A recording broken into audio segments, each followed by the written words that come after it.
So we've looked at the list, obviously, in the article. We've given our thoughts there, but we also have what we would tend to recommend to the general public. What our Mount Rushmore, as Mason has said in the past, although not so recently, of switchers. So I know there are a ton of different use cases. There's different pieces of gear. There's different contexts, all that. So let's go, for the most part, for almost all cases, this would be my top 3 list of switchers.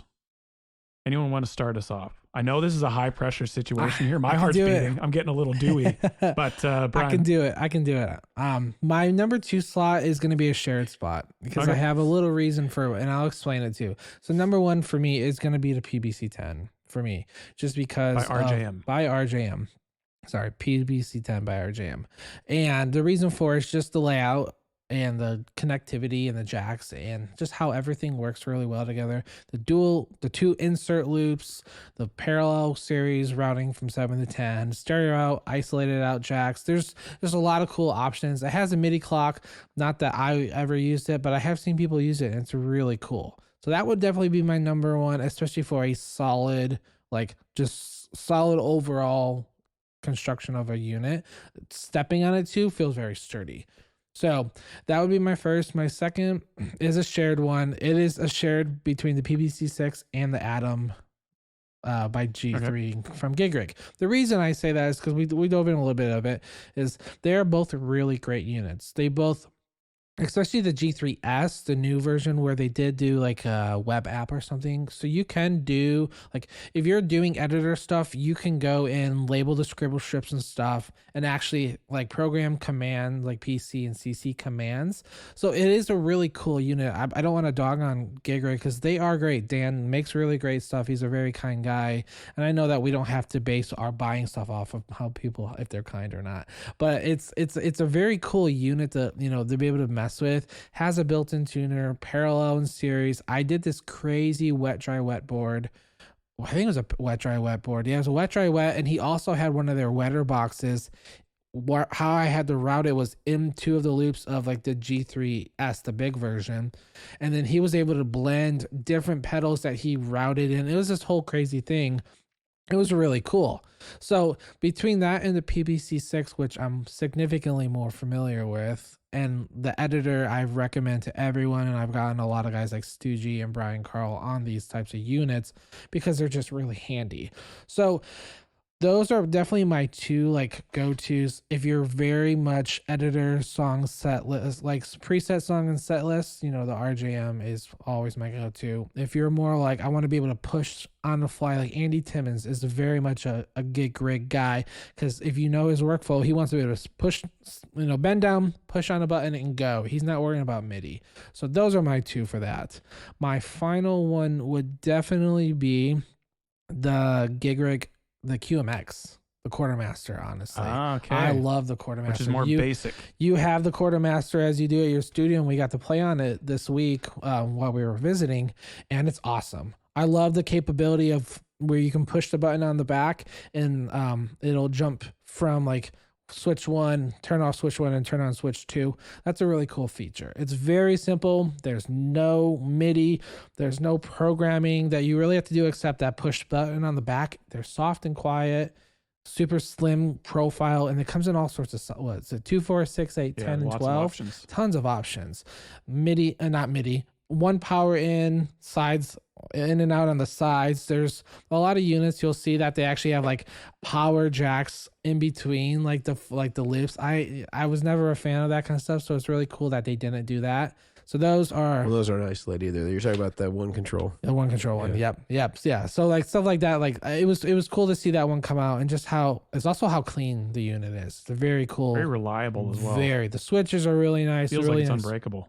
Very. So those are my 3.5. 3.5. Okay. Of mine. All right. Cool. So for me, I think number 1 is also RJM, and I kind of think of them as just, it depends on the rig I'm building. If I'm building something that can accommodate the 6X, then I use the 6X. If I need the 10, I use the 10. I think, again, as we said, the loop reordering thing is sort of irrelevant to me. And so I don't really think about it in those terms. Like, I can understand on a case by case basis that may be different, but I kind of consider those to be in the number one spot.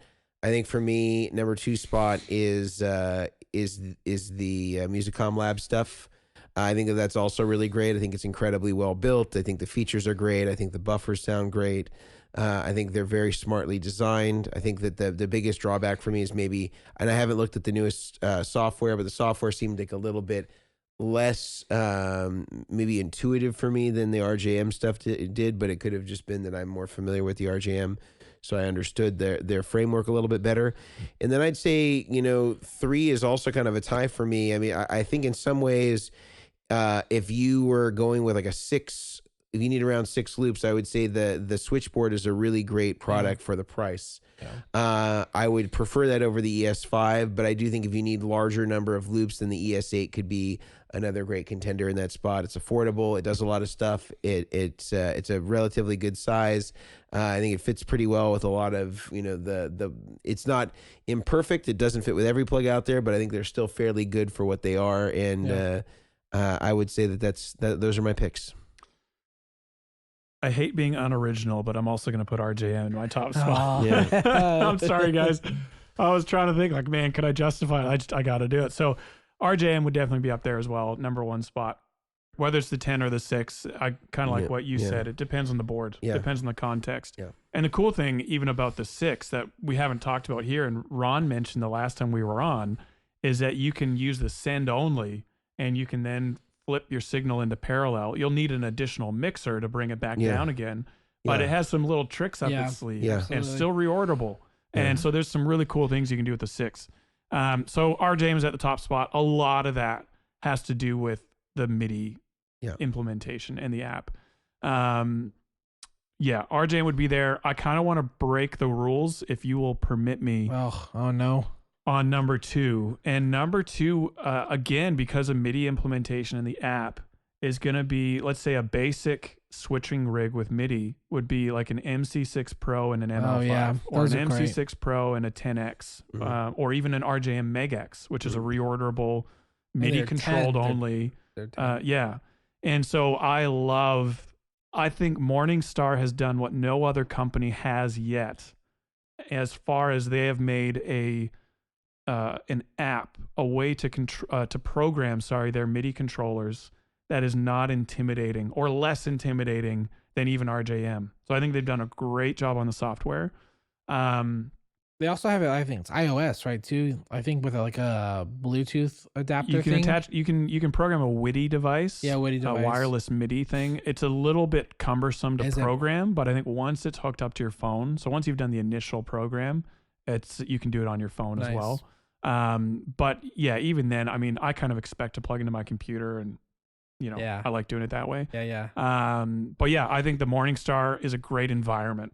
So if they ever come out with something like a 6X or a 10, an all-in-one device, absolutely, they're going to have a serious leg up, or they'll be able to make a very good impression very quickly in that space. And their Pro, their updated version with the screen everywhere, everything is really cool. I've done their editor a couple times, and it was actually a lot of fun to mess with. And another company, I should say as well, that keeps updating their app, keeps adding features. They've done a great job there. I would say number 3 would probably, if I was to put it in for like a beginner spot, like your first switcher, then the switchboard would be there. I really do like the switchboard for a beginner controller.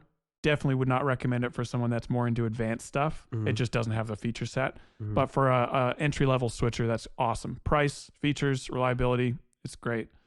If it wasn't for a beginner, then I'd probably go with Musicom. I blanked there. Musicom as well. I think they do a good job. And again, reliable, not too intimidating. All of these, I say, like to some degree, you're going to have a learning curve. Absolutely. Whether it's even just making the physical connections, there's a bit to understand there. Programming, all that. But I think they're a pretty middle of the road job, as far as they're not too advanced so that you're going to just be completely lost. But even with with those Musicoms, there's going to be a little bit to learn. But that would be kind of my Mount Rushmore. Also a 3.5. We've added an extra head to Mount Rushmore today. I do it. But that's kind of where I'm sitting with those ones.